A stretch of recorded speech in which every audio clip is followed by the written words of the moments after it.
In the Heart of the Word, Summer Special Series, your 2023 favorites, running from July 25th to July 31st of 2023. Reflections by Father Joseph Mary, SCTJM, on the daily readings from the Holy Mass. Monday of the 16th week of Ordinary Time, featuring Divine Mercy.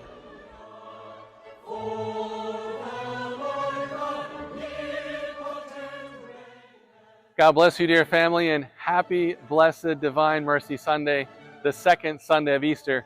This extraordinary feast was established by Pope St. John Paul II on the second Sunday of Easter of the Great Jubilee, the year 2000. On that Sunday, he canonized St. Maria Faustina Kowalska as the first newly canonized saint of the third millennium.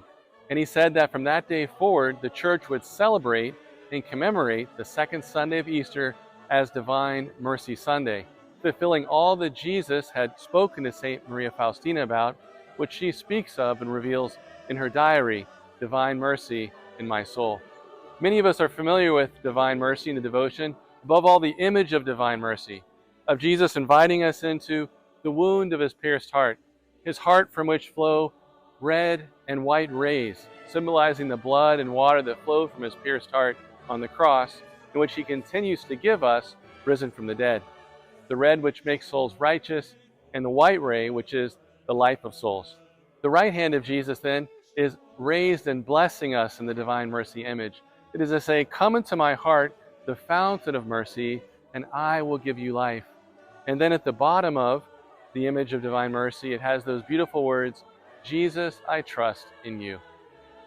What was John Paul II trying to teach us by the establishment of this new feast in the life of the Church for the third Christian millennium? To know first that Christ is with us and that his mercy makes all things new. We should never despair about returning to the Lord to find new life and to seek new life and to bring that message of mercy to others.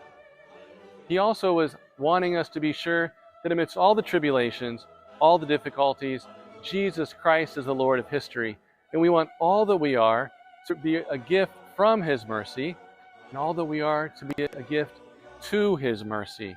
That is to say, focusing and contemplating the image of Christ, the Paschal Christ, crucified and risen.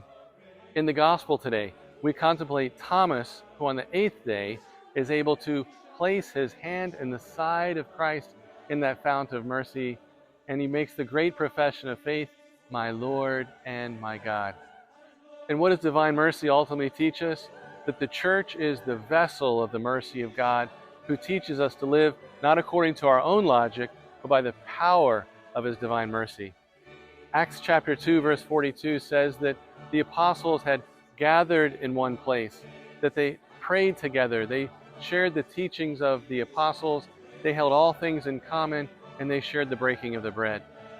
The Church, when she is fully alive and becomes our life, is the home, the school, and the path of divine mercy.